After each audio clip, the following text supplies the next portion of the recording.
This episode of Around the Oval is brought to you by Todd Pennington with Revolution Mortgage.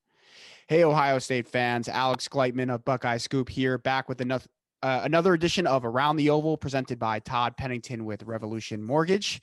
Today I have with me a very special guest, post-college football selection show, pre-college football semifinals. We bring on former Ohio State captain, linebacker, national champion, and current Big Ten Network analyst Joshua Perry. Joshua, thanks for joining the show today. Appreciate your time.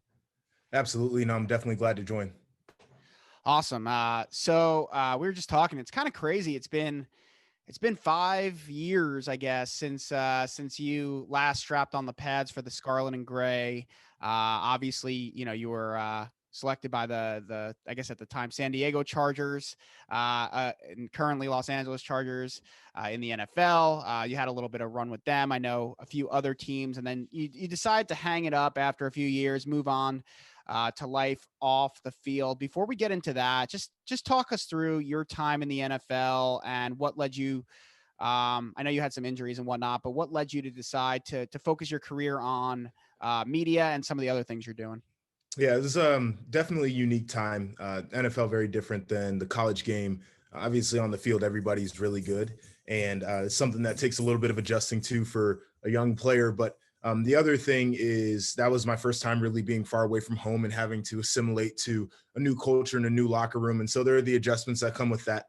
I can definitely say that I enjoyed my time there. I feel like I learned a ton just about the game and got to meet some really cool people and played with some great players.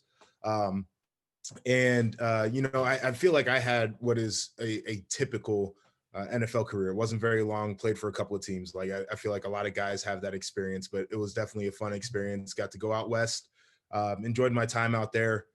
We didn't have a lot of success, went 4-12. Coaching staff change, ended up getting released, and played for the Colts for a year. And it was the same situation, went 4-12 again. Coaching staff all got fired, ended up getting released. My last stop was in Seattle with the Seahawks, where I sustained my sixth concussion. And that was where I drew the line and said enough was enough. And it's again, probably more typical than people like to let on. A lot of us don't get to decide when our sports careers are over, whether you get told you're not good enough to play the game anymore, or you have enough injuries to where it's not right to play the game anymore. That's exactly what happened to me. And I wasn't necessarily ready to move on, if that makes sense, but I was definitely prepared for it. And give a lot of credit to the university I went to, the Ohio State University, for allowing us time to prepare for post-football career stuff when I was there. Also, just solid family background and always kept me grounded in what was important. And I think that really helped. But when I retired from the NFL, the first thing I did was enrolled in real estate classes, actually. So I'm a licensed realtor here in Central Ohio, and that's been going really well. Todd Pennington with Revolution Mortgage is actually my preferred lender. So as you guys look for housing solutions, definitely reach out to Todd, but come holler at your boy, because I can definitely help you out here in the Central Ohio area, doing a ton of business. Market's very hot. Just a little shameless plug there on the real estate tip. But I got into media, and that's kind of, I guess, what people would see and would know me for. And that happened unintentionally, I would say. When I retired, I also started doing some pregame coverage at 97.1 The Fan here in Columbus, and was doing some post-game coverage with Charter Spectrum, and covering high school football a little bit too with them. And I just did that to stay close to the game. It was a hobby. It was an opportunity that popped up. And as a guy who just left one career and was looking to make a little bit of money, I was like, I'm not turning down any type of opportunities. But then my agent reached out to me after the 2018 season was over, heading into 2019. It was like, hey, BTN wants to bring you in for an audition. And I was like, okay, like I had no idea I wasn't even on anybody's radar like that. Went in, auditioned. And if I can say this without sounding arrogant, I killed it. And so they brought me in to do studio coverage, Fridays kind of, previewing games, and then Saturdays all day in studio, which was really awesome. And I love it. I definitely enjoy it. I can see this is something I want to do long-term in my career. Kind of branched out into some different media things. Got my own podcast, the Joshua Perry Show. Got some other projects in the hopper right now that I think are pretty cool and, should do some numbers. And then outside of that, just personal life wise, I've got a charity, the Joshua Perry Family Foundation, and we work here in Central Ohio primarily with kindergarten through eighth graders. Empowerment, self efficacy, and education are our three pillars. And we're just trying to really make impacts on young people, and specifically in under-resourced communities that need some help. And that was important for me because I look back on my journey, and regardless of anything, I won the lottery at birth. I was born into a great family, father who provided and earned and was very present and did a great job of molding me and my two brothers, and a mother who was able to stay home and really impart lessons into us from a young age, and grew up in a safe suburb with great schools, and was, born to grow into a daggone 6'4", 250 body that was fast and could compute quickly on the football field. So I just want to be able to spread and share some of the blessings that I did nothing to earn with young people who are probably just as sharp and probably have just as much potential, but maybe don't have the resources to tap into it. Absolutely. And I remember the last time we connected in length, it was when you were launching the foundation. So I'm glad to see a year and a half, couple years later now, everything's still going well. You're doing awesome work in the community. You've always been a great representative of Ohio State, of any of the teams you're on, just of yeah, I want to say the human race, just of the Columbus community. So I really appreciate, as a fellow Buckeye, the work you're still doing in the Columbus community. It's awesome to see. And awesome free plug on Todd. Todd is really great. So that was awesome to hear that he is your preferred partner. But I'll give you the plug again. Anyone out there looking, for a new home, it's definitely a hot market, especially with everything going on in the world. So hit up Josh for sure. We'll move on to football stuff because I know that's what a lot of people here will care about. Ohio State wrapped up their, I guess you could call it, I guess last week was the postseason, but we'll call it their regular season. It was supposed to be 12 games. Then there was no games. Then it was 8 games. Sure. And then, due to COVID and cancellations, they only played 5 in the regular season. The Big Ten then had to amend their rules to allow them to play in the Big Ten championship game. And so they played their 6th game. They're 6-0 after beating Northwestern in the Big Ten championship. Obviously, the expectation at Ohio State every year, go undefeated, win the Big Ten, beat Michigan. They didn't have the opportunity to do that this year, but then go on to play for a national title. And all things that they've had to go through, that is exactly what Ohio State's doing next week when they take on Clemson in the Sugar Bowl in New Orleans on January 1st at 8:45 p.m. Eastern time. But Joshua, it's been an unusual year for Ohio State. For me personally, seeing them, I don't think they're a finished product whatsoever. I think it's between having to play every other week and not having a full roster or no spring ball. I just don't think they've developed into the team that they're capable of being. What is your take on Ohio State's season thus far and the team that they are heading into this game? Yeah, I mean, just overarching, there have been a ton of struggles. You obviously outlined them with the start of the season and everything. And the one thing I lament probably the most is I think when the Big Ten Conference was the first one to say they were going conference only and they had that 10-game schedule, I thought that was perfect. And that's basically the model that most of the conferences went with. Like, that's where a lot of the teams would have landed had they played a full schedule. It'd been great to get in the conference games.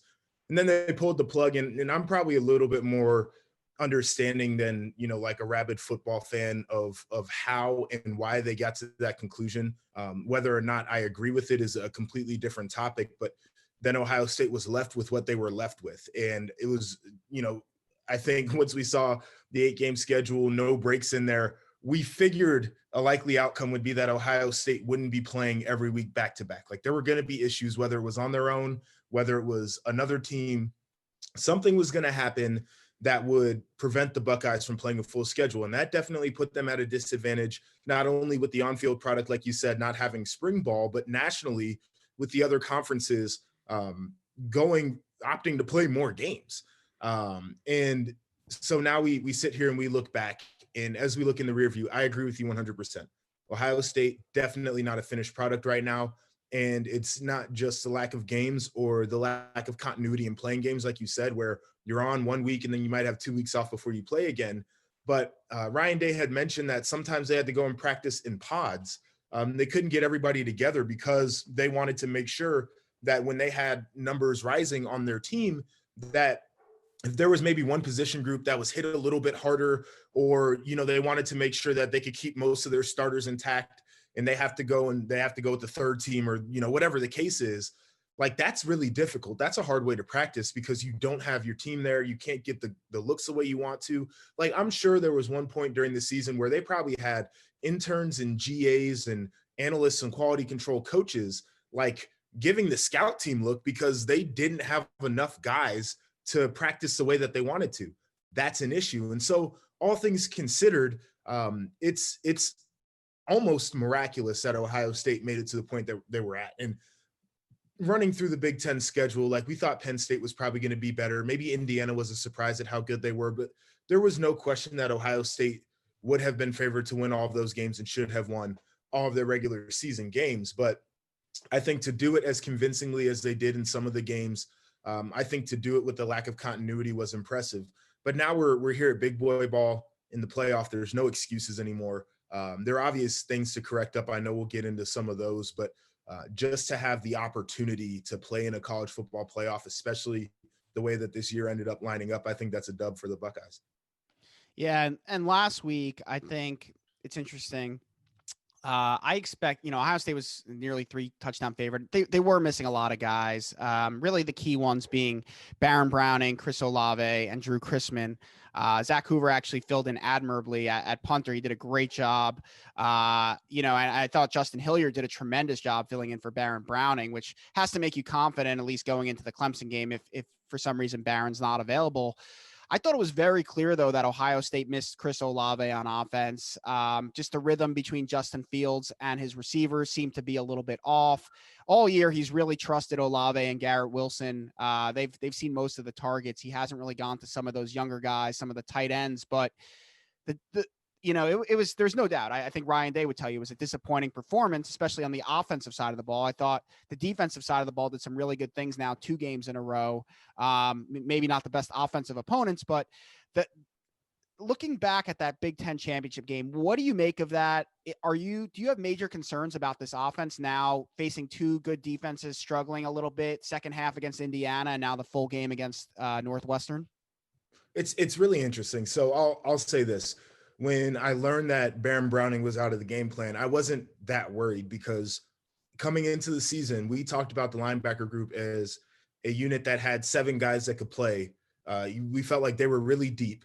And so with Justin Hilliard being a veteran guy who was in the program when I was playing at Ohio State that long ago, you felt like he'd be able to fill in and do a good job. And he was a guy that they have used in packages before too. So it's not like he's never played college football. I thought the receivers would be fine just because there's so much depth. And there are a lot of young guys in that room, but there are a lot of great talents in that receiver room as well. And I think the game kind of falls on 2 things is, number one, Justin Fields. I feel like against Indiana in the second half, and really the first half of the game, and then this last game against Northwestern, was not decisive. And I think and those are 2 good defenses in the Big Ten, especially Northwestern, one of the best defenses nationally. I think that when he's going up against some of these really good defenses, he feels like he's got to win the game. He's got to have his moment. He's the guy who touches the ball every play. Ryan Day is a quarterback guy. So the offense is kind of geared toward what he does, but you almost feel like Justin's pressing. And when he does that, he doesn't make decisions the way that he does when he's playing a little bit looser. And that was the thing I kind of took away from the Michigan State game as kind of the bounce back performance from Indiana, is when things started breaking down, he just said, screw it, I'm pulling the ball now, I'm going to run. Or I'm just going to throw the ball away, whatever the case was. But he made a decision, and they were typically good decisions. Against Indiana, we saw where he just tried to force throws. Like the 2 of the interceptions, he just daggone threw the ball up there. And that was just so uncharacteristic. And then against Northwestern, obviously he had the thumb, but you felt like it was a little bit of the same thing where maybe he was waiting for things to develop. And Northwestern's got some guys in the front 7 that were really aggressive and a solid secondary. It just didn't work out. So for me, I'm not necessarily worried because I think that is something you can coach out of a player, especially this quickly, is go through your read progression, 1, 2, 3, guy's not there, you got legs, pull the ball down, run, get what you can, or just throw the ball away. And I know these cats in college football, man, they're like, oh man, if my completion percentage is not 70, like it's a bad game. And it's like, no, no, no, no, no. Like the better decision, instead of taking the sack, sometimes just throwing the football away. So I think there was that, but it was also glaring how much we neglected the run game early on. And nobody should have anticipated Trey Sermon would have that type of performance. He had like 344 yards coming into the game and then runs for 331. Like that's not normal, but that isn't to say that we couldn't have expected the running back room to have a good performance. I think Ohio State's like the top rushing team in the Big Ten, and they were heading into this conference championship game. And I think like on the out, or I guess on the outside looking at the program, we're like, oh man, Ohio State, like maybe they're not running the ball as well as they usually do. Well, they're doing it better than anybody in the conference. And all that to say that I think the play selection definitely in the second half was better. It played to what Ohio State was doing well. And I think that's a lesson for all of us that Justin Fields doesn't necessarily have to play great for Ohio State to have success because there are so many weapons on that offense. And so for me, it's just a matter of making sure that you're riding the hot hand during the game, and then also letting Justin know that he is the guy, but he doesn't always have to be the guy. Yeah, absolutely. I thought Justin, I mean, to me, coming into the game, there was two areas I was in talking to some people on the Northwestern side of things, and I'm sure you broke down the game, is their interior of their defensive line was a weakness for Northwestern. And you saw what Ohio State was able to do to them. And for me, it was interesting to see how long it took Ryan Day and Kevin Wilson and the rest of that staff to figure that out. It was kind of midway through the third quarter before they said, we don't even need, the ball doesn't even need to go in the air today. I mean, it didn't. And I think, sitting on your couch, sometimes people call them couch coaches or whatever, but everyone saw what was going on. Sure. And, but sometimes it's not easy to do that in the game, and you have things planned and you want to go to them. I thought Ohio State was being a little too cute too early. They were trying to do some, just line, you have the Jimmies and Joes, just line up and run them over sometimes. And that's what they were able to do. And with Justin, I thought Northwestern coming into the game, I thought from a coverage perspective, they were going to just try to keep everything in front of them, make them march, kind of like Coach Haycock used to do back in the day, make them march, 10, 12 plays down the field. And when you get into that red zone, tighten up a little bit and hold them to a field. The bend but don't break basically is what it is. And I think Justin wasn't taking what was in front of him. I think there was tight ends open, there was running backs open in the flat, and he was trying to make the big play, to your point. So it's going to be interesting to see how quickly he's going to recognize that. Coach Day is going to recognize that. They're going to coach through it, but can he apply that when, and this is a good transition to the next point, is Clemson's coming, and then maybe Alabama or Notre Dame, but all those guys have better talent than Northwestern or Indiana. Sure. So, it's going to be interesting how, what's your first thought, not just the offense, but both sides of the ball for this matchup against Clemson for Ohio State? Yeah, I'll rewind for a second too, just to touch on something that you said. Like we all saw it, and I think it's a little bit different in their mentality. And specifically when you have a Ryan Day, who is a quarterback himself, he's a quarterback guy, and you've got one of the best talents at quarterback you could ever have. Like sometimes you want the game to go through that guy because you trust that aspect of the game more than anything else. And I can't fault those guys because they see what goes on in practice, and they have a different understanding of the roster and of the offense than we do. But at the same time, when you're getting 10 yards a pop, you take 10 yards a pop. That's how you win football games. And I think those guys are absolutely smart enough to make the adjustments. And I don't think any of them have too big of egos either, because that's the other thing that kills a coaching staff is you got gurus who are, big ego guys, and they think they know everything. So they'll be fine there. When I look at Clemson, specifically looking at their defense, because I've watched like for the last 2 days, some of their games, just breaking down their defense, because all you ever hear about is Brent Venables is the best coordinator to ever call defense in the history of college football, and those guys are really good. And I agree, they're great. They mix up looks a lot like Wisconsin does here in the Big Ten, where you don't know who the fourth rusher is or where he's coming from a lot of times. The other thing is you don't know when they're going to decide to bring 5 or 6 guys too, which they're very aggressive and they like to do that. And I think that is where they win games a lot of times, because as I watch, you can see where their guys are confused in coverage or just flat out get beat. And it doesn't matter because their D line is all up in the quarterback's face and he can't make a good decision. They did that against Miami, and that's absolutely how they won that game on defense. They also did that the second time around against Notre Dame, where Ian Book just couldn't settle into the pass game. And like you would see, I think Ian Book, I don't know. I mean, not to dive into Notre Dame or anything, but like if he was faster, he probably would have been able to make more plays because he would just have pressure in his face and couldn't run away from their D line because those guys are really good athletes.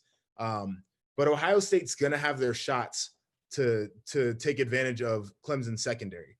And they were playing some man to man. They played some three deep the second time against Notre Dame, and guys were just open. Like there were guys that were just open sometimes, and our backs and our O line and protection are going to have to do a really good job. I look at Clemson on offense, and they don't have the receivers that they had a year ago when we played them, and I think that is pretty clear. And our secondary has absolutely struggled, and so it's going to be on them to make sure that they can match up with these guys. And I think it's a pretty even matchup. Like they've got guys who can make plays. I feel like our guys should be able to make plays too. Travis Etienne is interesting in that offense because he can be a guy that causes issues. Last year we played them. He had 36 yards on the ground. He had 98 yards through the air. And when you have a running back that they move around in formation, he can catch the ball out of the backfield. He can line up, split out, and run routes there. Like that becomes an issue. And we've seen our defense like to get guys singled up in coverage. And so we just have to make sure defensively that everybody's doing their job and has great eye discipline and plays with fundamentals. But I watch Trevor Lawrence, and the dude is special. I every time I watch him, like my jaw drops. And I was talking to Jerry DiNardo, who is one of the analysts for BTN, old football coach, and he's a Heisman voter, and he was talking throughout the season, like I don't know who I'm going to vote for. I haven't watched enough football, whatever. And he started watching a lot of ball lately, and so we were talking once the matchups were released, and I'm like, man, Trevor Lawrence is like, I just watched him, and he's so impressive. And Jerry said, yeah, he's like, I had no idea who I was going to vote for, and then I watched Trevor in the ACC championship game. He's like, I think that's the guy, and that's how people feel. And he's got every pass in his arsenal. He hits the deep ball. He's got great touch underneath, and he has a really good fastball. And the fastball is the key because you can fit it into windows and you can shoot it from the far hash over to the sideline. And that's something that a lot of college quarterbacks can't do.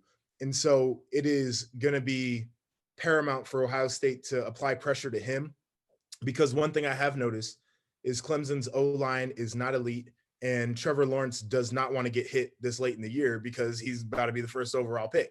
And so, like, I watched him against Virginia Tech, and he was kind of ducking a little bit when he was getting pressure in the pocket. Like, he was just kind of throwing the ball and was like, all right, whatever happens, happens here, because he's not trying to get hit. And I understand that. But our guys have an opportunity there.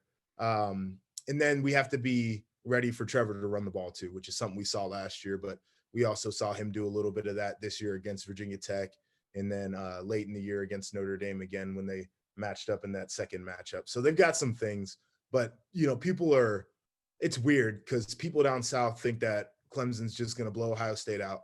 And the line is 7 or 7.5 or whatever. And I think that's probably fair, but I think this is a really close matchup. I think that there are some deficiencies for Clemson that wouldn't have been exposed through some of the teams that they played, because regardless of where anybody's ranked, I really do not think very highly of the ACC. I think UNC is overrated for playing Notre Dame close and moving up 2 spots after they did that. I think Miami was overrated the whole damn year. They didn't have not one good win. Their best thing on their resume was losing to Clemson. Every year. I think that's every year Yeah, in Miami. for real. And so I just don't know if they have been tested with, and even Notre Dame has really good players. I don't think they have Ohio State talent. And so it'll be a wake-up call, I think, for Clemson, but Ohio State's going to get a little wake-up call too. Yeah, I agree. I think for me, coming off of last year's game, I was like, this was pre-COVID. I was like, if Ohio State gets another shot at them in the semis or the finals, I was like, I would put a ton of money on Ohio State, because I know, talking to some of those guys after last year's game, talking to Coach Day, they had that game. They should have won that game. They kicked field goals when they should have kicked touchdowns. forget all the calls and everything like that. Like Sean Wade, obviously, and the Jordan Fuller scoop and score that got pulled back. You could go on and on for that, but there was opportunities in that game, whether they were, just play callings, blunders. I think JK dropped a screen pass that would have went for an Yeah. easy touchdown, and they had to settle for 3. There were so many opportunities for them to win that game last year. And even coming Yeah. down at the end, they still had the shot with the ball in their hands. And That's Olave the just deal. he didn't do what Fields thought he was going to do and break that Yeah. way. So, it ended in such a heartbreak that I thought coming this year, if Ohio State gets a crack at Clemson with who they have coming back and that intangible, that they were gonna no doubt win this game. For me now, my concern is what we talked about earlier, the only 6 games and not really being able to develop as a team. And I think that is where this team could run into a little bit of trouble. I think they're probably going to have to outshoot Clemson. I think this game is if Ohio State wins, is at best in the 30s. I'm not sure Ohio State's going to be able to keep them below 31 or so, but if they do, Sure. they're going to have a great shot to win. I don't know how you. I mean, we'll get into how you see in a second, but what I did want to ask you about is that intangible factor. As a former player, how much does last year's game matter? And then also you add a little bit more fuel to the fire. Dabo ranked Ohio State 11th, and it continues to just keep dropping these passive aggressive. Well, they only played 6 games, so it's easy to review their film and things like that. And how much as a player, when you hear those things and factor in last year's game, does that give you like a little extra juice coming into this one? Is this a family friendly podcast, or can I swear on here? Because I got You some. could swear. You could swear. No, I'm gonna keep it PG. So last year's game absolutely matters, and there's history between Clemson and Ohio State, especially recently. When I was a player in 2013, we played them and we lost that game in the Orange Bowl, and then the game against Clemson in 2016 is probably the reason why Ohio State hired Ryan Day. Like, we got to go back and be completely honest about that. Offense was terrible. Lose that game, and then all of a sudden we get this NFL quarterback guy that not a lot of people know about, who ends up being a great offensive coordinator. But I don't know if he ends up at Ohio State if it wasn't for the L in the Fiesta Bowl in 2016. So last year's game definitely does matter for these guys, and it's what you said. Like, they were close. And it was a game where, regardless of the officiating, there were mistakes that were made. And even though you made mistakes and calls went against you, at the end of the game, you could have scored a touchdown to win it. And I think that's what those guys are going to remember. And we had Ryan Day on BTN after the selections were made. And I talked to him. That was the question I asked him. I said, there's history here. What makes Clemson so good? And do you guys use last year's motivation? And he said that coming into the offseason, that was the only thing they talked about. And his guys absolutely have not forgotten about that game. And that tells me everything I need to know there. The Dabo ranking OSU at 11 thing, that I bet you if I went into the Woody today, which I can't get in because of COVID, there'll probably be 11s everywhere up in that damn facility. That is the most asinine thing I have ever seen in my life. And so, like, other coaches ranked Ohio State out of the top 4. Saban put Ohio State at 5. And I look at that, and you can say, oh, man, is Saban trying to slide Ohio State? And he brought up the games played question, which I get. But he had to game plan against Texas A&M. He had to coach against those guys, and he put them at 4. And so if Saban has firsthand knowledge of that team, and he feels like, in his opinion, that they are the number 4 team, then I can reconcile with that, because he played them, he coached against them, he knows what that roster's like. He put Ohio State at 5. It's not totally disrespectful. Ohio State at 11. And so you're going to go all the way down through there. You're going to say Florida's going to beat them. Georgia's going to beat them. Coastal's going to beat them. Freaking Cincinnati's going to beat them. What are we doing here? Iowa State. Like, what are we doing? And so that's where it's real disrespectful. And then you said, he's getting loud. Oh, it's easy for us to game plan. Kevin Wilson had the best clap back. Like, yeah, you guys are game plan for 6 games. I'm sitting here watching Citadel. Like, you know what I'm saying? Like, who did you guys play? You played more games, but it is what it is. And so I think there's going to be this has become an out of conference rivalry game in the last few years. And there's some drama to it now. There's a little bit of smack talking to it now. And I can definitely appreciate that. But I hope the game lives up to the billing, because the buildup is a lot of fun right now. Yeah, there's only one way to shut them up, and that's to beat them, I guess, right? So Yeah. it's going to be on Ohio State, no matter who says what. I did find it interesting. No one, I think, ranked Ohio State lower or worse than sixth, and I can completely understand that. I mean, it wasn't like Ohio State's lining up for 6 games and beating everyone 42-0. They struggled Right. with Rutgers in the second half. They struggled with Penn State in the second half. They struggled with Indiana in the second half. They struggled with Northwestern the entire game. So, and Sure. then you add in the games played. So I get that. I completely, I'm with you all the way there. I thought it was crazy putting them 11th. And then, he says what he wants to say. So as I said, Ohio State, there's only one way to shut them up, and that's to beat them. Two more things before we get to one more thing before we get to your predictions. Two more things overall before we wrap things up. I don't know if you saw, there was a leaked video of Coach Day in the locker room after the fact. And it's funny, Clemson media and fans are, well, this is our motivation. I mean, number one, Okay. you shouldn't need motivation to go into this game anyway. You're playing for all the marbles, but this is what any coach in America would say in Ryan Day's spot after a game, an emotional win, a comeback win. That video should have never gotten out. So I just wanted your take on that video as a guy who was a captain. I mean, that would have never happened on your watch for your phone, but it obviously got out. I'm not going to throw a player under the bus on the air. I think most people know who did it, but as a guy in that locker room who was a leader, what would be your reaction if something like that happened? Yeah, I'm not gonna throw the player under the bus specifically either, but I would, as a part of the leadership council, there would have been conversation about dismissal, and to me, that was one of the biggest breaches of trust that you can have, where the locker room is supposed to be your sanctuary as a player and as a coaching staff, where you can go in there and things are said, and sometimes they're not perfect things about your teammates or about your opponents or whatever the case is. And a lot of times the conversations are hard and uncomfortable, and sometimes they're a little bit ugly. But you do that in the locker room because that is the space to do that. There's no media allowed. There's no parents allowed. There's nobody from the outside. It's just you and your team.